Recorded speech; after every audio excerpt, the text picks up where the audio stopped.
అందరికీ నమస్కారం. నేను మనోజ, తెలంగాణ జాగృతి రాష్ట్ర అధికార ప్రతినిధి.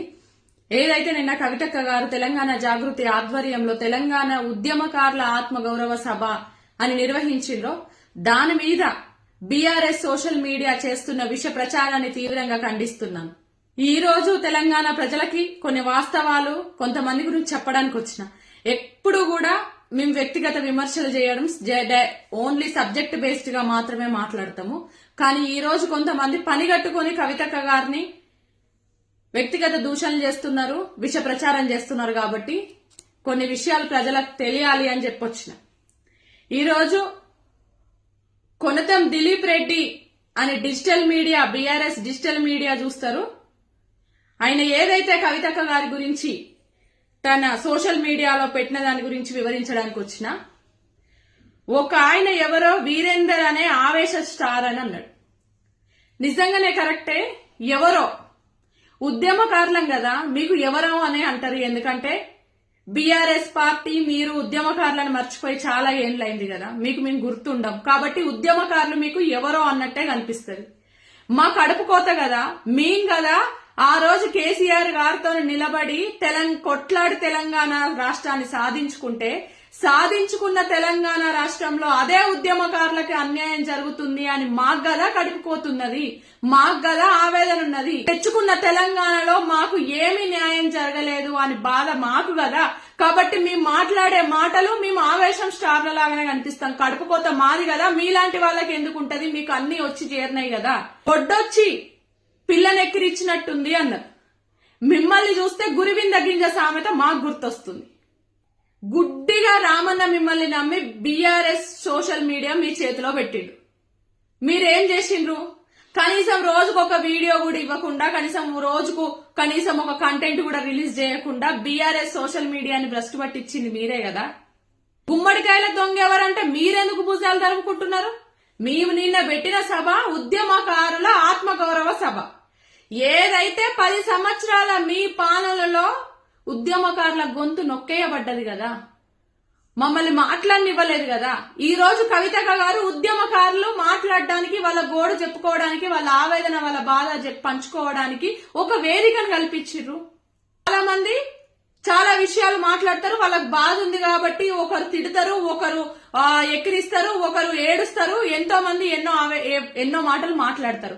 అల్టిమేట్ గా కవితక్క గారు ఏం మాట్లాడింది అనేది కదా మనం తీసుకోవాల్సింది. ఈ రోజు కవితక్క గారు ఫుల్ వీడియో చూడండి మీరు ఒకసారి. మీ దమ్ముంటే మీ సోషల్ మీడియాలో పెట్టండి, మీ బీఆర్ఎస్ సోషల్ మీడియాలో పెట్టండి, లేకపోతే మీ పేజ్ లో పెట్టండి. కవితక్క గారు అడిగిన ప్రశ్నలకు మీరు ఆన్సర్ చేయండి.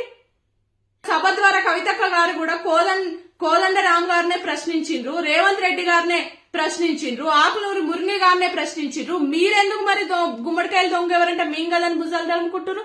మిమ్మల్ని ఏమనలేదు కదా కవితక్క గారు. కానీ 10 సంవత్సరాల బీఆర్ఎస్ పాలనలో ఉద్యమకారులను విస్మరించిండ్రు కదా, ఉద్యమకారులకు ఇవ్వాల్సిన ప్రాధాన్యత ఇవ్వలేదు కదా. ఎవరింటి మీదికైతే వెళ్లి ఆ రోజు కొట్లాడినామో, ఎవరైతే మన మీద రాళ్ళేసిండ్రో ఈ రోజు వాళ్ళనే కదా కేసీఆర్ గారి పక్కన చూసి బాధపడ్డామని. నిజంగా కూడా మీకు దమ్ముంటే ఇప్పుడు మీరన్న ఉద్యమ సంఘాలు మాట్లాడాల్సింది కేసీఆర్ గారి మీద కాదు, కాంగ్రెస్ మీద అన్నారు కదా. ఆ అన్నది ఫుల్ వీడియో పెట్టురు. మీకు దమ్ముంటే చివరి వరకు పెట్టుండ్రు. ఏమన్నాడు అందులో? కేసీఆర్ గారి మీద మాకు కోపం లేదు, ఎవ్వరికి కోపం లేదు. కవితక్క గారు కూడా కేసీఆర్ గారికి ఈ తెలంగాణ చరిత్రలో ఆయనకు ఒక పుస్తకమే ఉంటది, మనకు ఒక పేజీ ఉంటే అన్నాడు. తెలంగాణ తెచ్చుకున్న తర్వాత కదా ఉద్యమకారులను విస్మరించిండ్రు, అమరవీరుల కుటుంబాలను విస్మరించిండ్రు. ఎవరి మీదనైతే మనం కొట్లాడినామో వాళ్ళనే కేసీఆర్ గారి పక్కన చూసి తట్టుకోలేక బాధపడుతున్నామనే కదా చెప్తుంది కవితక్క గారు. ఆ వీడియోలో అన్న చెప్పింది కూడా అదే, మనం కొట్లాడాల్సింది కాంగ్రెస్ మీద 250 గజాలు ఇస్తామన్నాడు. అవును, ఈ రోజు కవితక్క గారు ఒక సభ పెట్టి ఆ సభ వేదిక మీదుగా రేవంత్ రెడ్డి గారిని, ఆకులూరి మురళి గారిని, ఎవరైతే మన కోదండరామ్ గారు ఉన్నారో వాళ్ళని నిలదీసిండ్రు. ప్రశ్నించే గొంతుకలు అన్నారు కదా, ఏమైంది మీ ప్రశ్నించే గొంతుక? ఈ రోజు ఎందుకు మూగబోయింది? మీరు మేనిఫెస్టోలో ఎన్నో ఉద్యమకారులకు ఎన్నో ఇస్తామన్నారు కదా, ఆ హామీలు ఎక్కడ పోయినాయి అని అడిగిండ్రు. మరి మీరు ప్రతిపక్షం కదా, మీరెందుకు ఇంతవరకు మాట్లాడలేదు? మీరెందుకు ఇంతవరకు అడుగుతలేరు? మీరు చేయాల్సిన పని రోజు కవితక్క గారు చేస్తున్నారు కదా. ఆ రోజు నుండి ఈ రోజు వరకు తను ఉద్యమకారులని కడుపులో పెట్టుకొని చూసుకుంటుంది కదా. ఉద్యమకారుల బాధ తెలిసిన బిడ్డగా కదా ఈ రోజు ఉద్యమకారులకు మాట్లాడే అవకాశాన్ని కల్పించింది.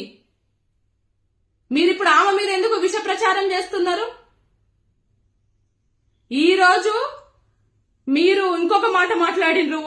ఒక సోదరి అంది ఏదైతే కేసీఆర్ గారు లేకపోతే తెలంగాణ వచ్చేది కాదని. అవును, దాన్ని ఎవరు వ్యతిరేకించిండ్రు? ఆ సోదరియే చివరి వరకు ఏమన్నదో పెట్టుండ్రి. క్రాప్ చేసి కట్ చేసి చిన్న వీడియో క్లిప్పింగ్ కాదు పెట్టడం. మీకు నిజంగా దమ్ము ధైర్యం ఉంటే ఫుల్ వీడియో పెట్టండి, ఫుల్ లెంత్ వీడియో పెట్టింది. ఆ సోదరియే ఏమన్నదో. అదే కేసీఆర్ గారి పక్కన అట్లాంటి వాళ్ళని చూసినప్పుడు మా కడుపు బాధ కలిగింది అన్నది. మరి అదెందుకు పెడతలేరు? ఉద్యమకారులం మేము, కళాకారులం మేము. ఎవరైతే గద్దరన్న ఉన్నారో ఆయనని గురువుగా దైవంగా భావించి ఆ గద్దరన్నని ఆ రోజు గేటు ముందు కూర్చోబెడితే ఏడ్చిన ఉద్యమకారులం కదా మేము, కళాకారులం కదా మేము. ధర్నా చౌక్ రద్దు చేసిన రోజు బీఆర్ఎస్ పార్టీలో ఈ తెలంగాణ జాగృతిలో ఉన్న వాళ్ళుగా ప్రశ్నించలేక ఆ రోజు బాధపడ్డ వాళ్ళం కదా మేము. ఒకటా రెండా మీరు? ఎంతో మంది ఉద్యమ ద్రోహులకి, ఉద్యమంలో పాత్ర లేని వాళ్ళని తీసుకొచ్చి పార్టీలో పెట్టుకొని ఉద్యమకారులకి మీ దగ్గర డబ్బుందా, మీకు టికెట్లు ఎట్లు ఇస్తాము, మీ దగ్గర ఏముందని మీకు టికెట్లు ఎట్లు ఇవ్వమంటారు అని అన్నప్పుడు కన్నీళ్లు పెట్టుకున్న ఉద్యమకారులం కదా. మాకు తెలుసు కదా బాధ అనేది. ఈ రోజు దిలీప్ రెడ్డి గారు ఇక మీ చరిత్రకు వస్తే మీ చరిత్ర అంతా ఇంత కాదు. డిజిటల్ మీడియా పేర్లతో నువ్వు చేస్తున్న అక్రమాలు ఒక్కొక్కటిగా బయటికి తీస్తాం. ఖబర్దార్, గుర్తుపెట్టుకో. ఈ రోజు తెలంగాణ జాగృతి కవితక్క గారితో పెట్టుకున్నావు. ఆ రోజు కర్ణాటక ప్రభుత్వం మీద అక్రమంగా ఒక అసత్యపు వీడియోలు చేసి ఎంతమందిని నువ్వు బలి చేసినావు? ఆ వీడియోల ద్వారా ఎంతమంది వారియర్స్ ని నువ్వు బలి చేసినావు నువ్వు బయటపడడానికి? అవి బయట పెడతాం. నువ్వు ఏదైతే నీ కులం పిచ్చితో, నీ ఒంటెత్తు పోకడలతో, నీ పెత్తనపు రాజకీయాలతో బీఆర్ఎస్ సోషల్ మీడియా భ్రష్టు పట్టింది నిజం కాదా? నీ కులం పిచ్చితో కేవలం నీ కులం వాళ్ళకే నీ డిజిటల్ మీడియాలో ప్రాధాన్యత కల్పించినవు. నిజంగా కూడా నువ్వు ఉద్యమకారుడు అని చెప్తావు కదా. నీ డిజిటల్ మీడియాలో ఎంతమంది ఉద్యమకారులకు నువ్వు స్థానం కల్పించినవు? ఎంతమంది ఉద్యమకారులకు నువ్వు జీవితాన్ని ఇచ్చినావు? నీ డిజిటల్ మీడియాలో ఎంతమంది ఉద్యమకారులు ఉన్నారు అది చెప్పు నువ్వు ఫస్ట్. నీ కులం పిచ్చితో నీ వాళ్ళనే పెట్టుకొని ST, SC, BC social media warriors ని అన్యాయం చేసినావు కదా. అది తెలియదా మాకు? ఎంతో మంది నిస్వార్థంగా పార్టీ కోసం, ఏమి ఆశించకుండా పార్టీ కోసం పనిచేసే బీఆర్ఎస్ సోషల్ మీడియా వారియర్స్ జీవితాలతో ఆడుకున్నావు కదా నువ్వు.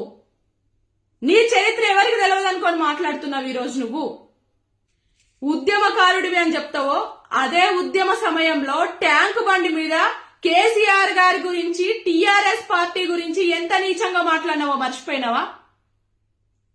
ఒకసారి బయట పెట్టమంటావా? నువ్వు ఈ రోజు కవితక్క గురించి మాట్లాడుతున్నావు. ఒక ఆడబిడ్డ మీద ట్రోల్స్ చేస్తూ, ఆడబిడ్డ మీద వ్యక్తిగత దూషణలు చేస్తూ, నీ చెంచాగాళ్ళని ఆడబిడ్డని ట్రోల్ చేయడానికే నడుపుతున్నావు. ఆ విషయం మాకు తెలియదా? ఎక్కడెక్కడ నీ బ్యాచ్ ఉందో, ఎక్కడెక్కడ నీ సోషల్ మీడియా టీం ఉందో, ఎవరెవరికి నువ్వు జీతాలు ఇస్తున్నావో, ఎవరెవరిని నువ్వు నడుపుతున్నావో, కవితక్క గారికి వ్యతిరేకంగా అవన్నీ మా దగ్గర లేదనుకుంటున్నావో, నీ చిట్టా బయటికి తీస్తే నువ్వు ఇంకొకసారి కనిపించకుండా అయిపోతావు. గుర్తుపెట్టుకో. ఎందుకు అంటే ఈ రోజు కవితక్క గారు తెలంగాణ ప్రజల పక్షాన నిల్చున్నారు. తెలంగాణ ప్రజల పక్షాన, తెలంగాణ ప్రజల గొంతుకై ఆమె నిల్చున్నది. ఆమె మీద విమర్శించే అంత నైతిక హక్కు నీకుందా అసలు? కాంగ్రెస్ పార్టీకి లబ్ధి చేకూరే విధంగా ఉందని. పచ్చకామర్లోడికి లోకమంతా పచ్చగానే కనిపిస్తదంట. ఎందుకంటే నువ్వు కదా నీ డిజిటల్ మీడియా అక్రమాలు బయటపడతాయి అని చెప్పేసి రేవంత్ రెడ్డితోని లోపాయికారి ఒప్పందాలు చేసుకొని రేవంత్ రెడ్డి గారి దగ్గర లొంగిపోయింది నువ్వు కదా. నీ అగ్రనాయకులు కదా, కవితక్క గారు కాదు. కాబట్టి మీకు పచ్చకామర్లలో లోకమంతా పచ్చగానే కనిపిస్తుంది. మీరు పోయి ఆయన దగ్గర లొంగిపోయినరు, ఆయనతో లోపాయికారి ఒప్పందాలు చేసుకున్నారు కాబట్టి మీకు అందరు అట్లనే కనిపిస్తారు. తెలంగాణ ఆడబిడ్డ తెలంగాణ ప్రజల కోసం నిస్వార్థంగా కొట్లాడుతుంది. తెలంగాణ ఉద్యమకారులని కడుపులో పెట్టుకొని కాపాడుతుంది కవితక్క గారు. కవితక్క గారి గురించి గాని, తెలంగాణ జాగృతి గురించి గాని మాట్లాడే ముందు నోరు జాగ్రత్త. జై తెలంగాణ, జై జాగృతి, జై కవితక్క.